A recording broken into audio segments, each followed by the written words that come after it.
Hi all, good evening.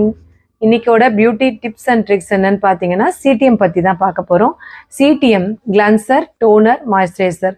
So cleansing பற்றி எல்லாருக்கும் தெரிஞ்சிருக்கும். டோனர் பற்றி நிறைய பேருக்கு தெரியறதே கிடையாது. இன்னைக்கு டோனர் பற்றி பார்ப்போம். டோனர் எதுக்கு அப்படின்னு பார்த்தீங்கன்னா, கிளன்சிங் பண்ணதுக்கப்புறம் நம்மளோட ஸ்கின் போர்சஸ் வந்து ஓப்பன் ஆகும். அது ஓப்பன் ஆகிட்டு க்ளோஸ் ஆகாமல் இருந்ததுன்னா நம்மளுக்கு வந்து ஸ்கின் வந்து ஒரு டைட்டனிங் கிடைக்காது. ஸோ இந்த டோனரோட வேலை பார்த்தீங்கன்னா, அந்த ஸ்கின் போர்சஸை வந்து க்ளோஸ் பண்ணி ஸ்கின்னுக்கு டைட்டன் பண்ணுறது தான் அதோட வேலை. ஸோ இது நம்ம ஃபேஷியல் பண்ணும்போது பண்ணுவோம், அது எல்லாருக்கும் தெரியும். ஆனால் டே டு டே லைஃப்பில் வந்து எல்லாரும் பண்ணுறோமான்னு கேட்டால் கிடையாது. நம்ம எல்லாருமே பார்த்தீங்கன்னா எவ்ரிடே வந்து இந்த 3 ப்ராசஸை வந்து பண்ணிவிட்டு நம்மளோட ஸ்கின் கேர் பண்ணும்போது இன்னுமே நம்ம ஸ்கின் வந்து சூப்பராக க்ளோவாக மாறும். அது நீங்கள் யூஸ் பண்ணி பார்த்துட்டு சொல்லுங்கள். டோனர் எந்த டோனராக இருந்தாலும் பரவாயில்ல. ஸோ நிறைய பிராண்ட்ஸில் இப்போ டோனர்லாம் வந்துட்டு தான் இருக்குது. கண்டிப்பாக யூஸ் பண்ணி பாருங்கள்.